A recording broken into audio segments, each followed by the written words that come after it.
இன்றைக்கி எங்கள் வீட்டில் என்ன சமையல்னா, எங்கள் வீட்டில் இன்றைக்கி சங்கரா மீன் வறுவல்.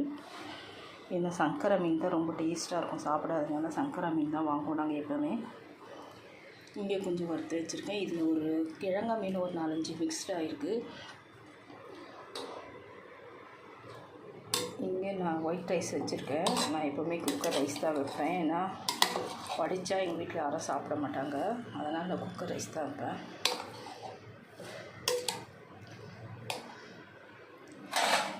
இங்கே நான் மீன் குழம்பு வச்சுருக்கேன். பாருங்கள், மீன் குழம்பு எப்படி தகன்னு மின்னுது, அப்படியே எப்படி சூப்பராக மின்னுது பாருங்கள். என்ன ரொம்ப டேஸ்டியாக இருக்கும். இன்றைக்கி தான் இப்போ தான் வச்சேன். ஆனால் இந்த குழம்பு நாளைக்கு சாப்பிட்டிங்கன்னா ரொம்ப டேஸ்ட்டாக இருக்கும். கூட மாங்காவும் போட்டிருக்கு. எங்கே மாங்காய்? கிடச்சி மாங்காய். மாங்காய் மீன் குழம்புல மாங்காய் போட்டு வச்சோம்னா அவ்வளோ அருமையாக இருக்கும். அப்புறம் இந்த பச்சை மிளகாய் நம்ம மீனெல்லாம் போட்டதுக்கப்புறமா தான் இந்த பச்சை மிளகாய் கீறி போடணும். அப்போது இந்த பச்சை மிளகாவோட எசன்ஸ் உள்ளே இருக்கும்போது அது ஒரு மாதிரி வாசனை நல்லாயிருக்கும், சாப்பிட்றதுக்கும் டேஸ்ட்டாக இருக்கும். பாருங்கள், மீனும் உடையாமல். மீன் எப்போ போடணுன்னா குழம்பெல்லாம் நல்லா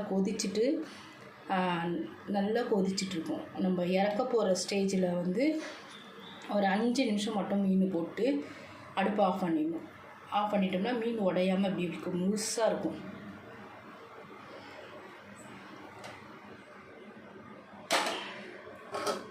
அடுத்து நம்ம ரசம் பார்ப்போம். ஆவி பறக்குது ரசத்தில். இப்போ தான் வச்சுட்டு மூடினேன். இங்கே எப்போயோ ஒரு 2 நாளைக்கு ஒரு வாட்டி நான் ரசம் வச்சுடுவேன். ஏன்னா ரசம் வீட்டில் சாப்பிடுவாங்க. எப்படி இருக்குது பாருங்கள், ஆவி பறக்குது ரசத்துலேருந்து.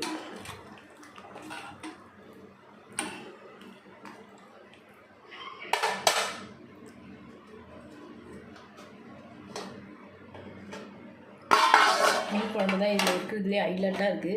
இது நாளைக்கு இன்னும் ரொம்ப டேஸ்ட்டாக இருக்கும் இந்த மீன் குழம்பு. சரி, ஓகே, இவ்வளோதான் எங்கள் வீட்டில் ஃபுட்டு.